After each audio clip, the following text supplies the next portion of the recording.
So, welcome to our first session for today, Law and Religion in Europe in the Antiquity and Early Middle Ages. We have some last-minute changes in the program, unfortunately. Marco Del Monte won't be able to attend for personal reasons. He emailed us last night.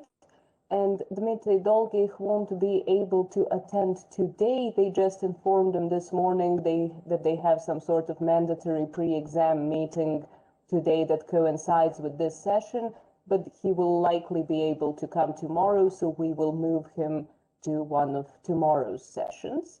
So essentially, we have just the first three papers, so we can devote a little more time to each presentation, so feel free to take 20 instead of 15 minutes. Of course, it's not mandatory, but usually more time to speak is more convenient. Our first speaker for today is Anna Šumenković with her paper, The Role of Jupiter in Argumentation Schemes of Cicero's Orations. Anna, go ahead. Thank you. My presentation is about the Roman religion and the role of Jupiter in Cicero's argumentation scheme. So in the 1st century BC, various Roman temples were near to deserted and some of the deities forgotten, which is mentioned by Varro, Cicero's contemporary. But the backcountry upheld the tradition of rural festivals mentioned in the works of authors from Augustus' time. What persevered was the reverence towards household deities, a sentiment called pietas, a feeling not that dissimilar to religiousness of our times. Vesta, whose cult was too interlocked with the well-being of the state to be forgotten, was especially revered. Some collegia, or priesthood institutions, were not replenished, presumably because lay duties could not accompany them, or because they implied perpetual stay in Rome. These restrictions could not have sat well with the members of the Roman elite, with their ambitions to secure a certain magistrature and subsequently to get a hold on a province and gain wealth. However, this may be, the adherence to mos maiorum, or customs of their forefathers, was so ingrained in the mind of the Romans, and their traditionalism so stalwart, that they openly protested any display of reverence towards the gods or religious cults. An illustrative example of this Roman attitude towards the religion is Caesar's attempt of coronation during the festival of Lupercalia, which is considered by some to be a reason for his murder. Month later. Caesar was presiding over the festival in his office of Pontifex Maximus, and Mark Antony was consul and one of the Luperci. He stopped the race and ran to Caesar, offering him a crown, but Caesar rejected his offer, seeing the revolt of the masses. This event, possibly even a motive for Caesar's murder, shows us that Caesar and Mark Antony both must have known of a similarity between the festival of Lupercalia and the consecration of a king and Indo-European rite. People's reaction to Caesar's experiment also tells us that the Romans were not benevolent towards the attempts of political manipulation in the religious domain. Roman comprehension of the divine right, jus divinum, entailed the comprehension of earlier treaty binding obligations between humans and deities. Because of that, we may conclude that even the religion in Rome was based upon the legal system and the principle of vote des from legis duodecim tabellarum. Said attitude implies, first of all, an approach towards religion as a right and the duty of any citizen, because the failure to do so directly affects the welfare of Rome. Even a personal crime or inappropriate behavior can induce anger of God towards the Senate. This legislative trait has similarities with not only ancient Indian and Iranian statutes, such as Vidavdat, the law against demons, but also with Hittite laws, where we find the verb sark, to compensate, similar to Latin sercire, to amend, used in legal terminology. Even Cicero himself firmly believed in this jus divinum of the state, and he deemed that the role of the state was to maintain this proper relationship between its citizens and the deities on whose benevolence depended their welfare. As the supreme deity, Jupiter was indomitable in Rome. According to legends, Romulus had dedicated Rome's first temple to Jupiter, while Numa Pompilius had established the Collegium of Flamines to Jupiter, Mars, and Quirin. Even Triumph was tightly connected to Jupiter's cult because the military commander personified the god himself. Jupiter's priest, Flamen Dialis, had to be quotidia feriatus, wholly dedicated to serving his god. His service continued into the night, when he kept some of his insignias and should not leave Rome. Closely connected to Jupiter was the collegium consisting of 20 priests, so-called fetials, who conducted and upheld jus fetiale, in other words, acts that ensured the protection from gods in Rome's relations to other peoples. They also upheld Roman pars, or law outside of Romans agere, or agere is territory that was held by Rome. Their duties were to counsel the Senate concerning international relations and regulations, arbitrations, stipulations of contracts, compensations, as well as declaring war.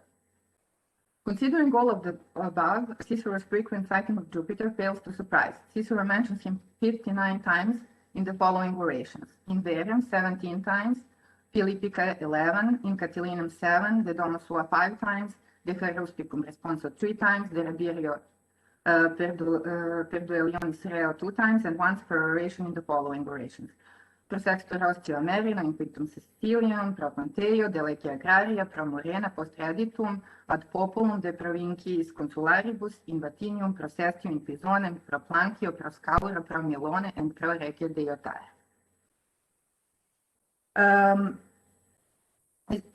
Cicero tends to use the lexeme Jupiter with slightly higher frequency in times of great political turmoil in Rome. When Cicero began his career, with his orations against Quintus Cecilius and subsequently against Verus, Roman society was still reeling with the aftershocks of Sulla's regime. That was, and not in fierceness, according to some authors, even the reason for the failure in promoting a new Flamen Dialis after the suicide of the previous one. Perhaps this is the reason why Cicero uses more religious-based argumentative devices, along with the central theme in the accusation being charges against Verus' corruption and the sack of Sicilian temples. However, we must hold in mind that Cicero, when he mentions Jupiter, actually has Zeus in mind in his orations against Verus, but also not to lose sight of one of the main characteristics of Roman religion, that of incorporation of other faiths. Cicero consulate in 63rd year before Christ, and his actions during Catilin's rebellion make another rise in Cicero's use of the lexeme Jupiter, again in the times of social turmoil. Moreover, during the aftershocks of Caesar's death, Cicero turns to religion and Rome's supreme deity to lend him authority and influence over the members of the Senate, opposing Mark Antony to his death. We shall present examples for the most frequent types of argumentative devices that Cicero uses pertaining to Jupiter's name. So in Cicero's orations against Ver, in as many as 8 cases, Jupiter is used as a part of an example or exemplar. The quotation cited, I will now cite, mentions Verus' interference with the election of Jupiter's priest in Syracuse, so that his minion Theomnastus would hold that most respectable office. There is at Syracuse a law respecting their religion, which enjoins a priest of Jupiter to be taken by lot every year, and that priesthood is considered among the Syracusans as the most honorable. When 3 men have been selected by vote out of 3 classes of citizens, the matter is decided by lot. There orders 3 lots to be put in, on all of which was written the name of Theomnastus. A great outcry arises as it seems to every one a scandalous and infamous proceeding. And so by these means the most honorable priesthood is given to Theomnastus.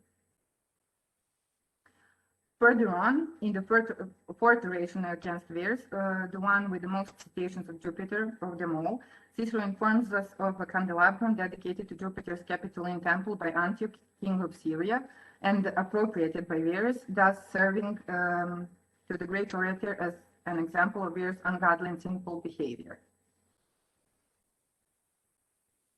The king, in the most frequented place in Syracuse, in the Forum, at Syracuse, I say that no man may suppose I am bringing forward a charge about which there is any obscurity, or imagining anything which rests on mere suspicion. Weeping and calling gods and men to witness, began to cry out that Caius Verus had taken from him a candelabrum made of jewels, which he was about to send to Capitol, and which he wished to to be in that most splendid chapel as a memorial of the Roman people of his alliance with and friendship for them. He said that he did not care about the other works made of gold and jewels belonging to him, which were in various hands, but that it was a miserable and scandalous thing for this to be taken from him, and that although it had long ago been consecrated in the minds and intentions of himself and his brother, still that he then, before that assembled body of Roman citizens, offered and gave and dedicated and consecrated it to the great and good Jupiter, and that he invoked Jupiter himself as a witness of his intention and of his piety. As we can see from these examples, in his orations against Verres, Cicero not only uses exempla as a piece of outright evidence against Verres, he also uses religious motives to paint not so beautiful pictures of Verres' character. These orations even conclude with a heartfelt beseeching of Jupiter and other gods and goddesses to help him convict this impious and corrupt man. In another time of social turmoil in Rome, in Cicero's orations against Catiline, Jupiter is mentioned 7 times. I will now cite a passage that informs us of Jupiter's statue, Simulacrum Iovis, and its correlation to the revelation of the conspiracy, of the Catilinian conspiracy, because of its eastward sunrise-facing position. Therefore, according to their answers, games were celebrated for 10 days, nor was anything omitted which might tend to the appeasing of the gods, and they enjoyed also that we should make a greater statue of Jupiter and place it in a lofty situation, and, contrary to what had been done before, turn it towards the east. And they said that they hoped that if that statue, which you now behold, looked upon the rising of the sun and the forum and the Senate house, that those designs which were secretly formed against the safety of the city and the empire would be brought to light, so as to be able to be thoroughly seen by the Senate and by the Roman people. So this example is interesting for various reasons, not the least one being yet another parallel with the other Indo-European religious traditions. However, it also shows us that for Cicero and his audience, it was perfectly normal to use the god's influence within a web of rhetorical argumentation. Cicero uses an example with religious motives in his Philippics, in yet another time of social turmoil in Rome, and in his 14th oration against Mark Antony, he suggests Jupiter as the prime protector of Rome. One man, the foulest of all banditti, is waging an irreconcilable war against 4 consuls. He is at the same time carrying on war against the Senate and people of Rome. He is, although he is himself hastening to destruction, though the disasters which he has met with, threatening all of us with destructions and devastation and torments and tortures. He declares that that inhuman and savage act of the Labellas, which no nation of barbarians would have owned, was done by his advice, and what he himself would do in this city if this very Jupiter, who now looks down upon us assembled in his temple, had not repelled him from this temple and from these walls. He showed in the miseries of those inhabitants of Parma, whom virtuous and honorable men as they were, and most intimately connected with the authority of this order and with the dignity of the Roman people, that villain and monster Lucius Antonius, that object of extraordinary detestation of all men, and if the gods hate those whom they ought, all the gods also, murdered with every circumstance of cruelty. This example confirms that religion was indeed a theme in Cicero's rhetorical argumentation, and that he frequently enlists Jupiter's help and authority regarding the positive outcome for the state, and seems to use this god's name to try and strengthen his position in opposing Mark Antony. Cicero also frequently employs the Lex Jupiter when he utilizes places or topoi in argumentation. In the 3rd oration against Catiline, enclosed within the locus of perfected modesty, Cicero proclaims that credit for the salvation of the state should be given to Jupiter, not to himself. And if I were to say that it was I who resisted them, I should take too much to myself and ought not to be born. He, Jupiter, resisted them. He determined that the capital should be saved. He saved these temples, he saved the city, he saved all of you. We can see from this example that Cicero time and again not only implicates Jupiter in influencing positive outcomes for the state, but also, as can be seen from the following, he uses his augurat to interpret feelings of deities. In Cicero's oration Pro Milone, He not only addresses the gods, he also invites their testimony, thus using religious sentiments of his audience to vindicate his protege Milo and Milo's murder of his and Cicero's great political adversary Claudius. Cicero was very direct in his attacks on political and judicial adversaries. He even uses religion as a part of his argumentation ad hominem.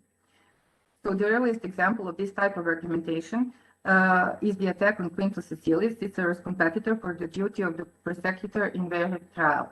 In the oration against Quintus Cecilius, Cicero ironically uses a religiously illegal formula. Do you fear nothing? Do you think of nothing? Are you anxious about nothing of all of this? Or if from some old speech you have been able to learn, I entreat the mighty and beneficent Jupiter, or I wish it were possible, O judges, or something of the sort, do you think that you shall come before the court in an admirable state of preparation? Argumentatio ad hominem is found in Cicero's Philippics as well, and in other Cicero's orations. And these are the examples of Cicero's typical style. While nominally supporting Aristotle and in his theories of argumentation, Cicero parts with his tradition deliberately, using the argumentation ad hominem as a legitimate mean against his opponents, even though Aristotle frowned upon the type of argumentative devices. Cicero also uses dilemmas or complexiones in his argumentation based on Roman religion, as can be seen in his oration against Vatinius. Cicero attacks his political adversary, alluding to Vatinius' godless and unscrupulous character. In the 11th Philippic, Cicero utilizes a false dilemma and mentions Jupiter when stating his idea of the divine origin of laws. Did not Caius Cassius, a man endowed with equal greatness of mind and with equal wisdom, depart from Italy with the deliberate object of preventing Dolabella from obtaining possession of Syria? By what law? By what right? By that which Jupiter himself had sanctioned, that everything which was advantageous to the republic should be considered legal and just. For law is nothing but the correct principle drawn from the inspiration of the gods, commanding what is honest and forbidding the contrary. Cicero's sovereign rule over the field of argumentation can be seen in those cases when the great orator uses several argumentative devices at the same time. An example of this is Cicero's response to Claudius' real or imagined interjection that Cicero considers himself Jupiter, brother to Minerva. Here Cicero alludes to Claudius' incestuous relationship with his sister Claudia.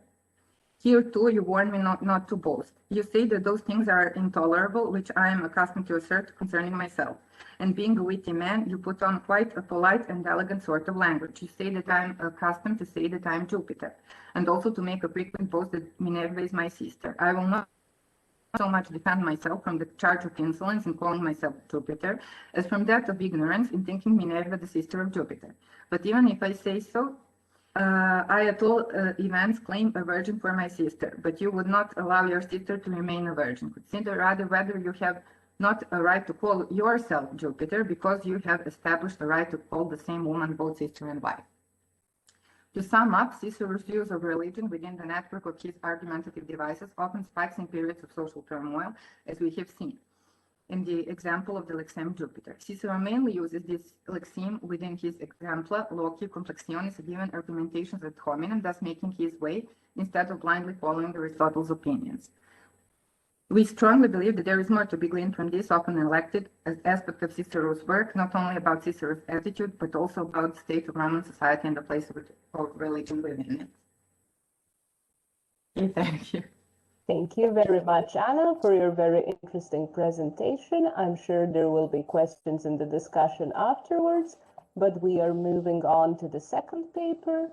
Our next presenter is Rihito Watanabe from the Hitotsubashi University Faculty of Law, and his presentation is the role of church officials in the survival of Roman law in the Byzantine Empire. So also a very interesting subject. Please go ahead. Thank you for opportunity to report. I'm Rihito Watanabe. First of all, I'm sorry that the draft was not in time. And I would like to apologize for the reports that were not organized and would have been known to everyone. I want to make a report that would give a blueprint for Byzantine law history, even in Japan, where people have little understanding of these matters. So let's get started. Even if Roman law is distinguished from canon law as a field of law, it is not uncommon in history that the two fields of law are humanly related. Since the canon law was accepted as a scholarly law, along with Roman law as a law, the state and church. Juris Utrix, who have mastered both, are regarded as the oldest legal authorities, and prominent scholars such as Hostiensis are qualified for these. Outside the continent, Bracton, a priest and a circuit judge in England, not only quoted the Justinian institution in his De Legibus et Consuetudinibus Anglicae, but also Azos Grossae. This contemporaneous familiarity with Roman law cannot be explained simply by the fact that canon law was related to Roman Empire. This phenomenon is explained to some extent by the fact that the clergy were socially wealthy and literary. But in the case Juris Utrix doctors and Bracton, in Byzantine, well, the Roman law have been used as a current law. Why is this happening? And what is different from Western cases? And next, first of all, in this report, Roman law and canon law are distinguished by their enacting bodies. This attention is because in the Eastern Church, the national legislation related to the church is also included in the source of canon law. Based on that, I will first consider mixing at the stage of the source of canon law. Primitive canon law is a gradual development of institutions, rituals, and doctrinal styles within the early Christian community. Recognized by the church fathers who were leaders of church in the 2nd century. Regarding matters such as church management, arbitration, and marriage. Clement of Rome, Aenarius of Lyon, and Ignatius of Antioch instructed such in their letters. Of course, at this point, the laws of Christian community do not mean the laws of Romans, so the scope of these laws is different. In the 4th century, the church organization was accepted as a public authority by Rome until this time, and Constantine used synod on the doctrines and disciplinary issues on the church. This guidance policy came to have a legal appearance when it was recognized by synod held in various places, and it came to be called a canon from the Greek word meaning a rule. The canon law at this point is not like the so-called canon law after Gratian in Western Europe, but exclusively about the operation of church, arbitration, and conclusion of marriage, and provision of lay people are also general such as marriage and adultery. In the first place, there is no mutual exclusion relationship with Roman law, such as stipulating exclusion from the sacrament as a punishment for certain matters. Meanwhile, Constantine decided to entrust the bishops proceeding to the church. This policy,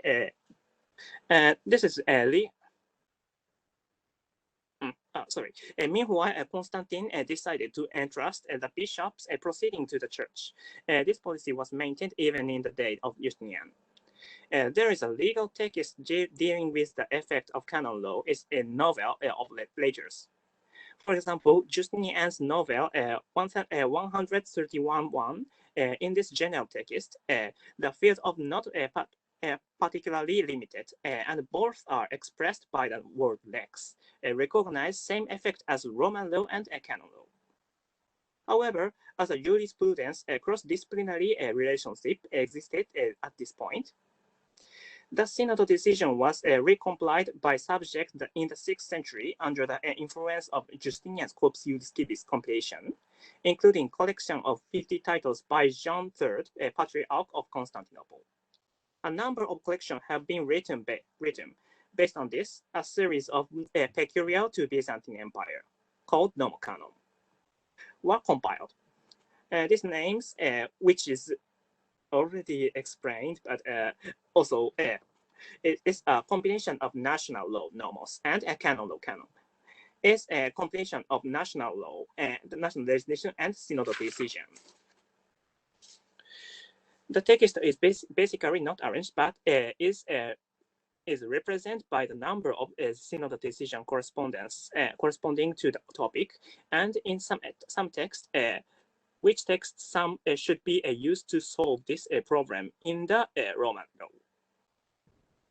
Nomocanon of Photios by Photios, the Patriarch of Constantinople in the 9th century, is a combination of this type of work. And Nomocanon of Photios continues to be annotated by Photios, aiming to align to.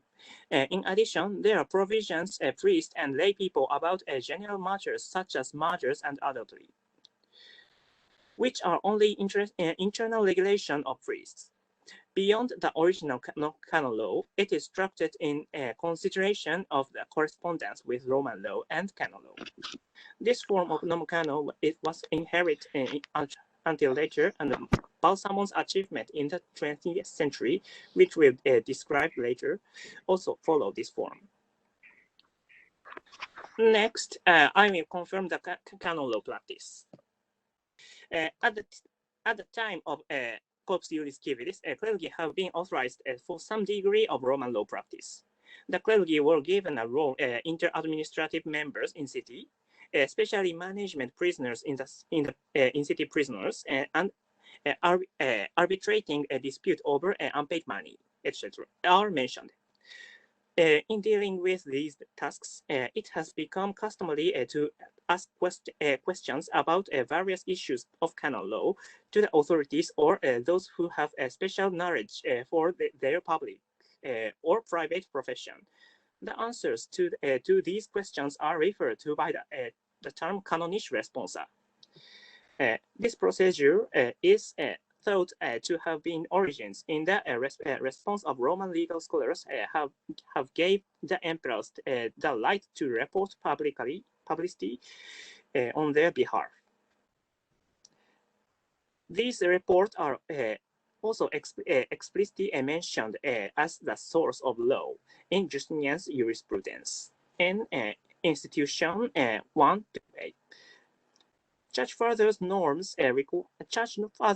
required these activities for legislative differences in synod of 4th and 5th centuries, and adopting to the ever-evolving social situation. Respondents' answers were absolutely binding if the question was formed a person subordinate to the hierarchy. It seems that only Patriarch Photios' response survived as an existing response. Photios is a peculiar case of having a deep knowledge of Roman law as an individual, but Photios' response deal with not only sacraments but also general issues related to marriage and morality. Given this widespread problem setting, it is easy to imagine that the clergy would have been needed knowledge of not only canon law but the national law. This mechanism of questioning modules after Roman law gives church institution ability to deal with the more complex problems they face that their daily lives. As a result, the practice of asking an expert became widespread after the 11th century, and the permanent court Endemos Synod in Patriarchate of Constantinople became its supreme institution. Around the same time, Emperor particularly relaxed to the canon prohibition of clergy from becoming secular officers and used clergy as an informal aides emperor. This official position, called Paladinasteum, also reflects a Byzantine situation, which was premised on the cooperation of state and church. Also, in the Middle Byzantine Empire, many disputes were sometimes settled at the local level without relying on the imperial court system. An example is dispute resolution at the monastery of Mount Athos. At the monastery of Mount Athos, complaints were made that a great syntax of or monks meeting on Easter and August 15 at the Messe church in the Caries. If the problem was serious, the state circuit judge was called in to resolve it, but the priest also attended the trial to provide expertise. The legal uncertainty between canon law and secular law has given canon law scholars a great deal of room in interpreting relevant provisions. Then I focus on the work of Theodoros Balsamon, the most important church law scholars in Byzantine in the 20th centuries. He was ordained as a butler of Hagia Sophia, appointed a nomophylax, meaning a guardians of law, and 1193 as a patriarchate of Antioch, and an important responsibility within Eastern Church. He was also a president of Faculty of Law at the University of Constantinople, responsibility for all ecclesiastical trials or cases submitted to Patriarch Theodosius I from 1178 to 1183. Thus, although he was a well-established churchman, his achievements were inseparable from Roman law, following the Byzantine tradition of coexistence of national and secular law. Balsamon's great achievement was Scholia to Nomocanon of Photios, written Emperor Manuel I and Patriarch Michael III, in which he wrote the text of national law recorded in Nomocanon of Photios. It was a comparison with the one of the same period, that is the legal text of Basilica. Also, many references in Balsamon are about a relationship between national law and canon law. In contrast of Western Europe, which became independent as a law enforcement agency during the Gratian era, the Byzantine Church was not independent of the state even during this era. Strictly speaking, Church in Byzantine could not separate it from the state because it should have worked with the state. Though Emperor was able to host a synod, and if issues were not resolved within the church, he could intervene to the form of the request. However, Balsamon argued that the emperor should exercise this power cautionally and only in exceptional cases, giving the emperor and the church in the dominance of canon law in event of a conflict between national law and canon law. Balsamon's work became trial orthodox canon law. His work was translated or transmitted by church law scholars such as Matthew Blastares. Thus, the provision of Novella 131, which were only verbal at the time of enactment, came to be substantiated by the church law scholars by this time. The status of canon law has come to recognized by national law. Let's move on to the conclusion. In Byzantine, as seen in Western Europe, some clergy played a role in the transmission of legal knowledge. The survival of Roman law was not fulfilled only within the states, even the Byzantines. It is presumed that the knowledge of Roman law was handed down by priests against the background of conciliarism and the priests of the response system. Byzantine specific elements that differ from Western Europe include the tradition of nomocanon and national church relations. In Byzantine law, Roman law inevitably emerged as an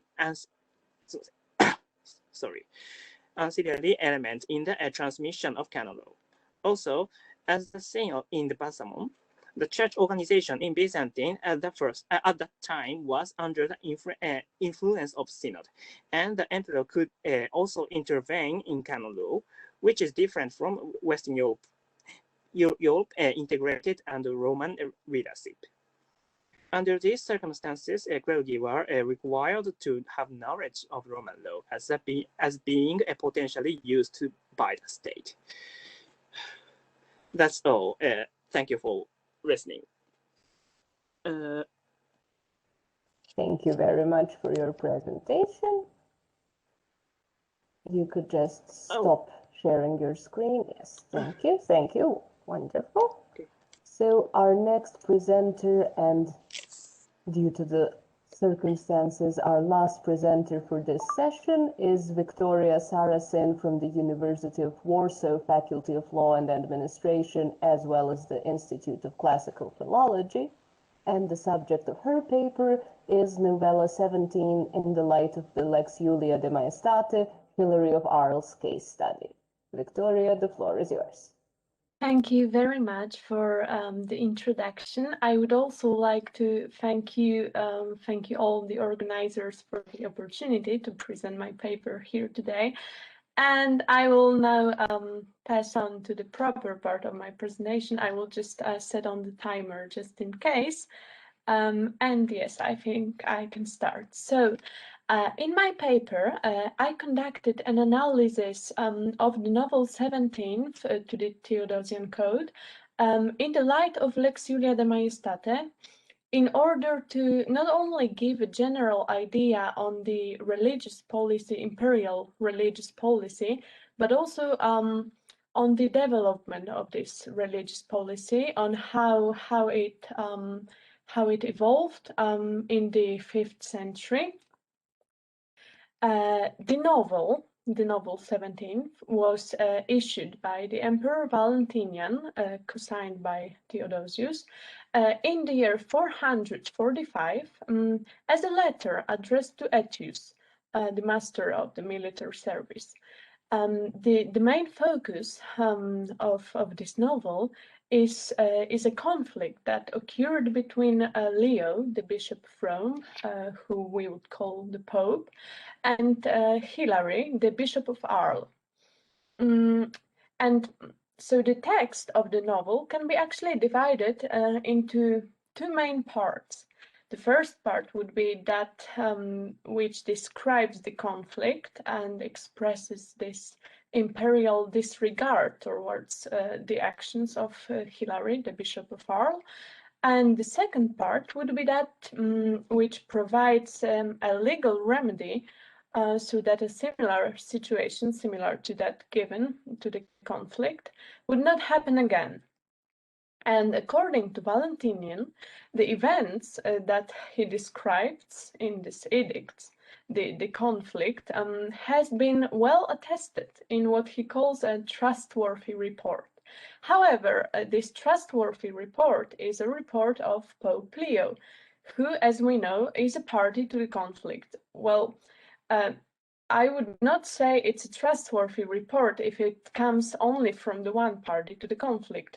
So the very fact that the emperor accepts and presents only one version of the events already gives an idea of his approach towards these relations with Apostolic See. And what is worth mentioning, by that time, this primacy that we would call primacy of Church of Rome, of the Apostolic See, was merely honorific. It was not of a real power. Well, the emperor in the edict claims that Hilary was guilty of several ignoble deeds that were contrary to the, on one hand, maiestas of the empire and thus of the emperor himself, and on the other hand, contrary to the reverence due to the Apostolic See. the actions that the emperor enumerates are the following. It would be undue appropriation of some episcopal ordinations, undue removal of some of the bishops, episcopal ordinations against the will of the citizens, gathering an armed band, preparing a hostile invasion, and leading an army to war. I will now pass it to the criminal part of the paper. When I look at the hallmarks of crime provided in Lex Iulia de Maiestate and compare them to the factual circumstances of Hilary's case. So, according to Lex Iulia de Maiestate from the 1st century, there are actually plenty of actions that can be considered aimed against the maiestas of the empire, and thus constitute a serious offense, which is called crimen maiestatis or just maiestas, but the last term would lead to, probably might lead to some controversy, so I would just call it crimen maiestatis. And from various hallmarks of crime that are presented by 7 jurists, whose texts were reproduced, I'm so sorry, in Justinian's Digest, I've chosen those presented by Ulpianus and Martianus as particularly consistent with the factual circumstances of the Hilary's case. And that would be from the version of Ulpian, gathering together men armed with stones or offensive weapons, bearing weapons against the state, agitating soldiers, and organizing an assembly or a violent commotion against the state. From the version provided by Martianus, I would choose leading an army to war, ordering a mobilization of an army, and collecting an army, which would all be without the consent or against the will of the emperor.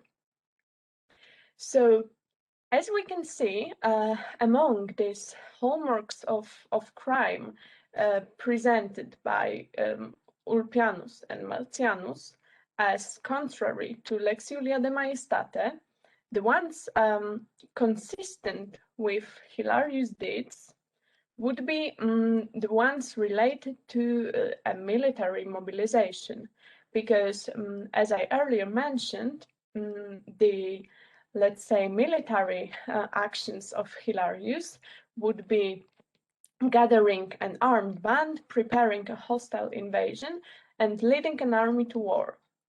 Well, as we can see, these actions that he was guilty of that would be contrary to Lex Iulia de Maiestate were only the ones aimed at the maiestas of the empire, and so of the emperor. And those were the only that could be penalized under the law, under Lex Iulia de Maiestate. So the other group of deeds that Valentinian mentions, the ones aimed at the reverence due to the apostolic see, could not be penalized under law, under what we see here. So, lacking reverence to the Bishop of Rome and lacking reverence to the apostolic see as a whole would not be consistent with the aforementioned hallmarks of crime. And so, thus, it would not be considered as a crime. Well, as I mentioned at the beginning, there's also the second part of the novel. This part is where the Emperor Valentinian provides a legal remedy when he leaves those factual circumstances that he earlier mentioned and goes for a more general solution, not only one aimed in this particular case of the Bishop of Arles. So, in this part, the legal remedy provided by the emperor is giving binding power to any sanction of the apostolic see so that should any bishop invoked for trial to Rome deny going, he would be captured by force by the governor of his province, and thus led to Rome for trial. Well, this is controversial because the emperor, while giving this let's say competence to the Bishop of Rome, he uses exact words "polegesit, quid sanxit aut sanxerit." So a literal translation would be, and shall be given the force of the binding power, the binding force, the binding power, anything that the apostolic see sanctioned or will sanction. It's controversial because this is actually a very wide scope of competence, and Valentinian giving binding power to the sanctions of the Apostolic See actually transfers some of his exclusive competences and explicitly acknowledges the supremacy of the Church of Rome over the other churches in the Western Empire. Because, as I earlier mentioned, this primacy to the time would be merely honorific. So we could not say, actually, in the middle 5th century, we couldn't say that there was something like a church as a whole. There were churches, and Hilary was a bishop of Arles, of one of the churches in Gaul. So Leo, as a bishop of Rome, would not have any supremacy over his actions, and actually shouldn't have any influence on his episcopal ordinations.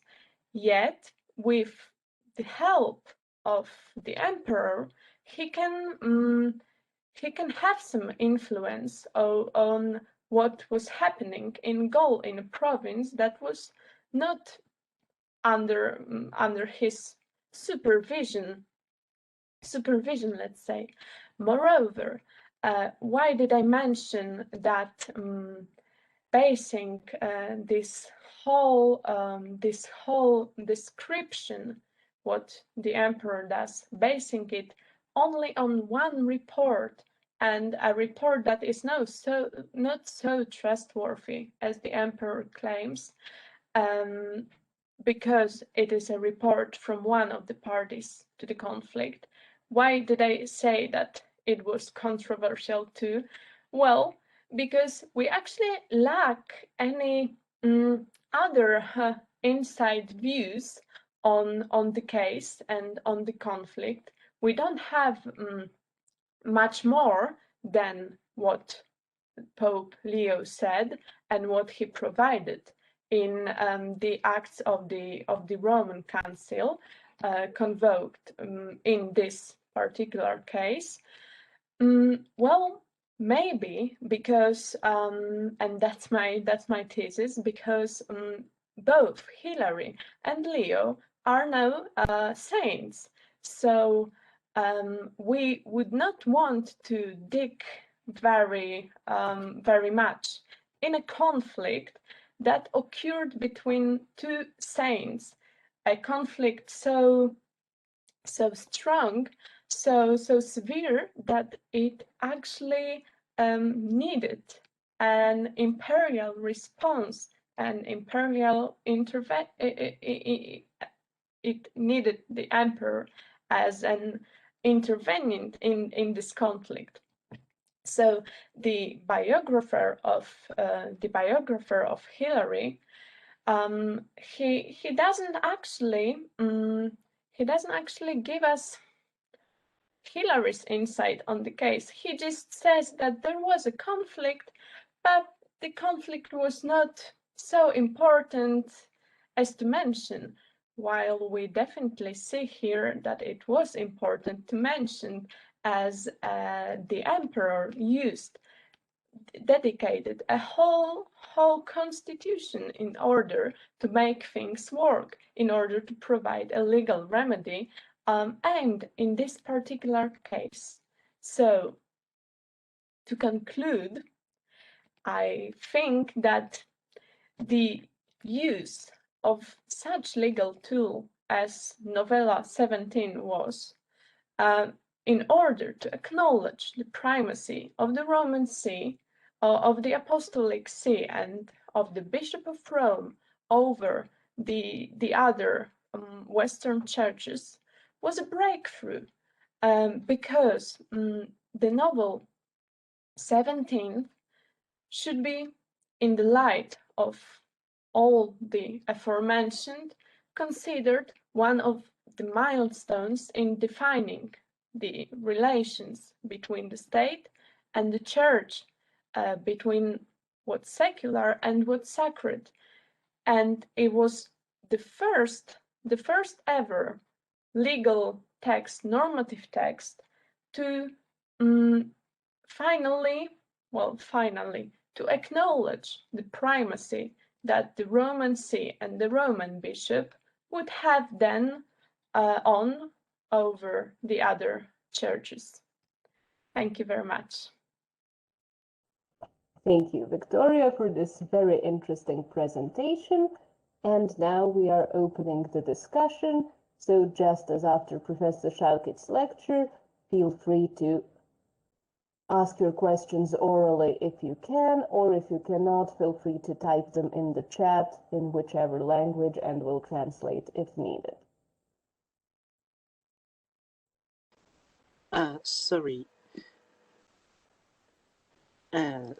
Sorry.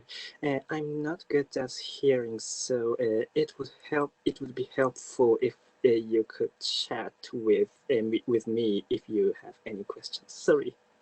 Okay, no problem. So please type the questions addressed to Rihito. Best to type them to the chat to everyone, so everyone else could see them as well.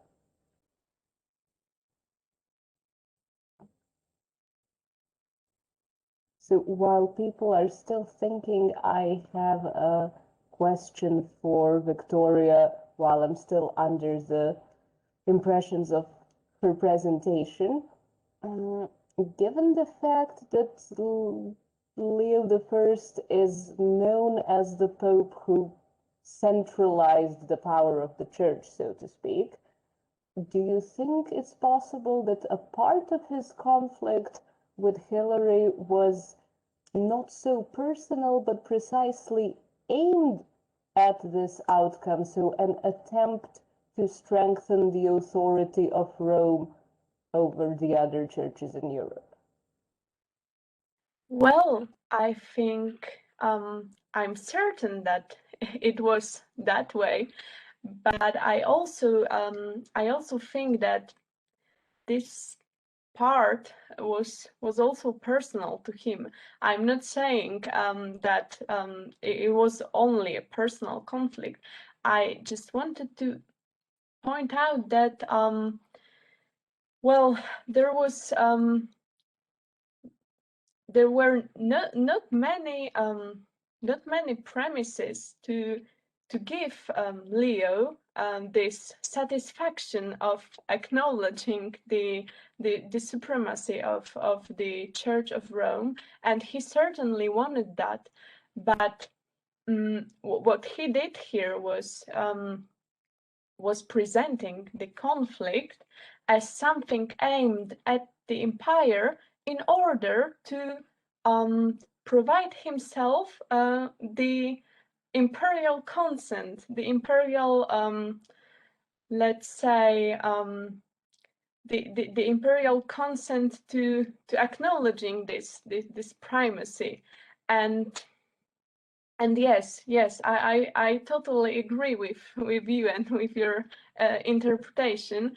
The only thing that makes me doubt is why was the emperor so easily persuaded by Leo? Why did he agree to this? Because he could just say, say no.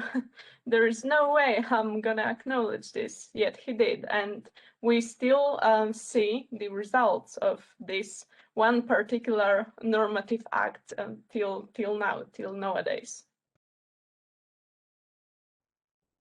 Thank you very much.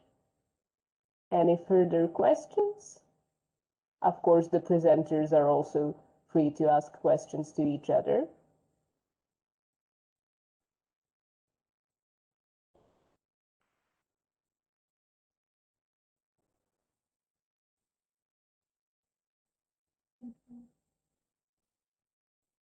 Don't be shy.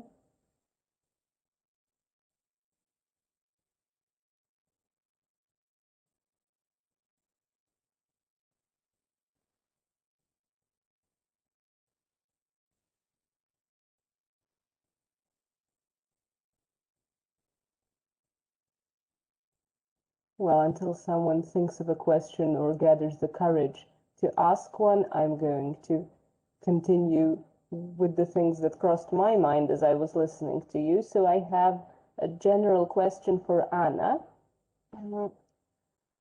What do you think was, I know it's very hard to say, so I'm merely asking for your personal impression. What do you think was Cicero's main motivation for including those references to Jupiter? So was it more a general rhetoric effect of calling to such religious figures and of making parallels with religious formulations, or do you think it was more appealing to the actual religious feelings of his audience, or for that matter, his own personal religious feelings?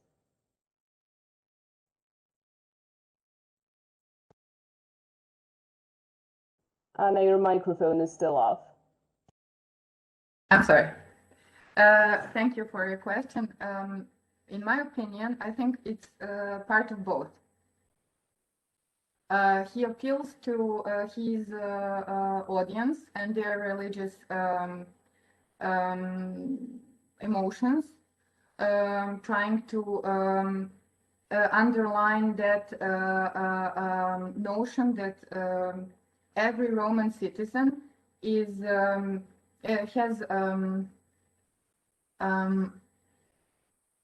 a duty to uphold certain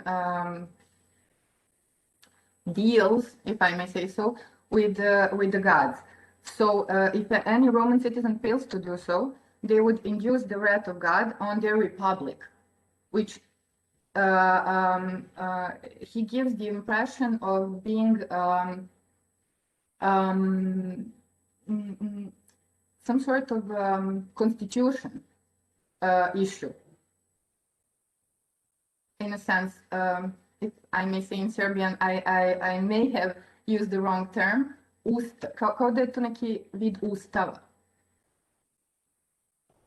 That's a very interesting interpretation. Yes, yes, that's the correct word.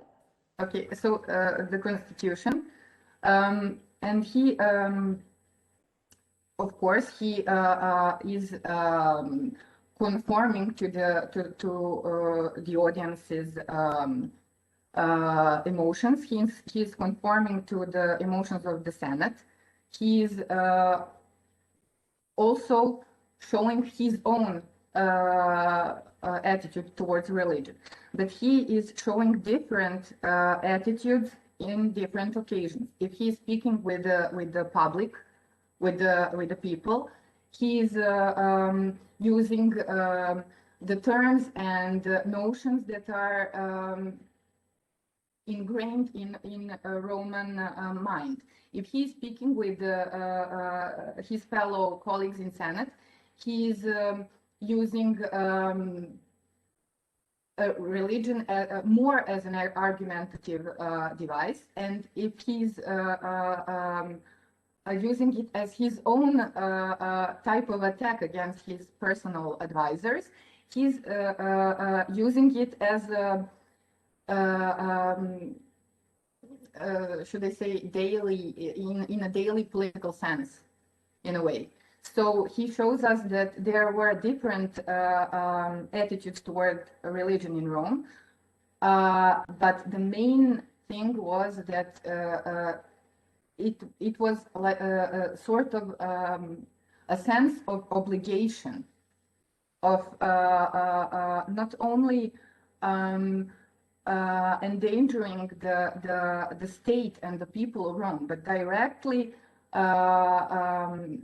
it directly correlates with the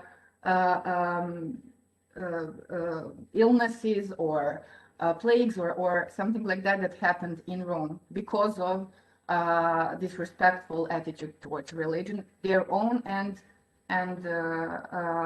external religions that Rome came in contact with. Thank you very much. We have 2 questions in the chat. Now, George started first with a question for Rihito, so we'll start with that one, and then Sofia has a question for Wiktoria. So George said to Rihito, can you elaborate on the doctrine of symphony in the state-church relations in the Byzantine Empire in the context of preserving the classical Roman legal tradition? May I ask another question and answer in meantime? Sorry. So I'll just read up the question for Wiktoria. Sofia asks, interestingly enough, although the supremacy of the apostolic see was constituted during the rule of Leo I, the majority of conflicts between the East Church and the West Church stem from the later confirmations of said supremacy, mostly the First Vatican Council, which confirmed only the supremacy on the Pope ex cathedra in the matters of religious rules and interpretation. I was wondering, what is your opinion on this, and why is this confirmation so often overlooked, even though it gives more authority to the Holy See than the later ones?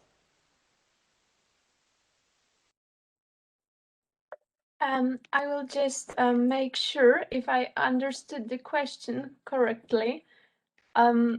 So since Sofia sent it to me, I'll just could you please copy it to the because I general want chat. Yes, here it is. So you can look at it since it's a longer question. So whichever of the 2 of you is ready first, go ahead. Yes. Okay. Well, okay. I think I'm ready. Although I just wanted to point that this is out of the scope of my paper, so I will just try to briefly show you my my opinion on the matter. So I think that why the Novella XVII is is overlooked. Well, because as I earlier mentioned in my presentation, this was the first time that any of the emperors acknowledged the supremacy of the Holy See, but we have to keep in mind that it was shortly before the collapse of the Western Empire that the mentioned law came into force, and so that I don't think that giving this binding power to the apostolic sanctions in the field of judicium episcopale, which is later called by Justinian in his codification as episcopalis audientia, I don't think it had real power, as to say, real influence on the imperial matters, and so actually it could have been used by the Pope to confirm his power, to acknowledge his power, but we also know from the further events in the empire that this position that Leo reached, that Leo developed due to Valentinian's approach, this position is not so firm anymore after the Valentinian's death. So maybe the reason why this is not a common source, a common acknowledgement of the apostolic power, the power of the Roman bishop, is that it didn't have so much of the influence that it actually could have. I hope I hope I said what you expected from me to say. Thank you very much. Sophia, if you have anything else. Okay, Sophia says thank you very much. So she's satisfied. Rihito, are you maybe ready to answer your question? Just turn your microphone back on. Sorry. For me, the continuous use of response system and ancient law is most important factor in confirming the continuity with the ancient Roman Empire. Even after, for example, even after the promulgation of Basilica, Corpus Iuris was revised when the intent of law was unclear. Doctrine of symphony is so the theory is that Eusebius, a theory of emperor of God, and the investigation was insufficient. I will use it as a reference in future. Sorry. No problem, take your time. Sorry. In the meantime, I'm going to ask another question for Anna, and I apologize if this is outside of the scope of your research, so feel free to say if you simply haven't researched it, but I was wondering if you have done any comparative analysis with other texts. So do Cicero's relative contemporaries employ any similar stylistic figures that could be related to religion, or is this something that's his specialty?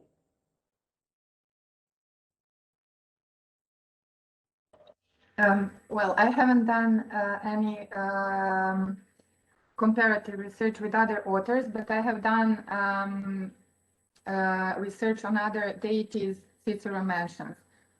So I cannot answer your question, but I have an opinion. In my personal opinion, based on what I read and so on, I think that religion is not as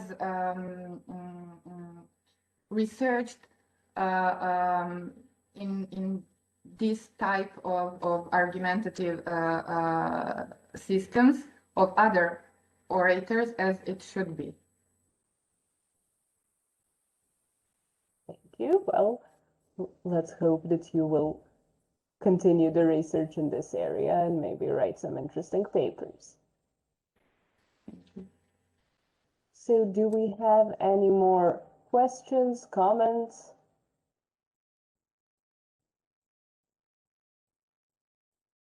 If not, we can take a slightly longer break. It's more or less the adequate time for a lunch break anyway. So our next session is scheduled at 1:30, so it's 45 minutes from now, but simply 2 papers were absent from this session. So the remaining 2 sessions for today are in Serbian. We've received more Serbian than English papers for the Antiquity, so we say goodbye to our non-Serbian speaking participants for now, but we hope that you will log back on tomorrow and the day after. So both days we have again a keynote lecture in English at 10 o'clock, and after that, both on Friday and Saturday, we will have 2 English sessions, so there will be plenty more of interesting papers to listen to. I would just like to use the opportunity to remind you that we invite all participants to submit the papers for our journal, The Herald of Legal History. The approximate deadline for the next issue of the Herald is by the end of April, so you have more than a month after the conference to finalize your papers. I'm going to send the link to the Herald's website in the chat to everyone so you can check it out, and naturally we'll be here for any questions you might have. So thank you all for participating. We're taking a slightly longer break now, and we'll see the Serbian speakers at 1:30. Goodbye. Thank you very much. Goodbye. See you tomorrow. Thank you. Tomorrow.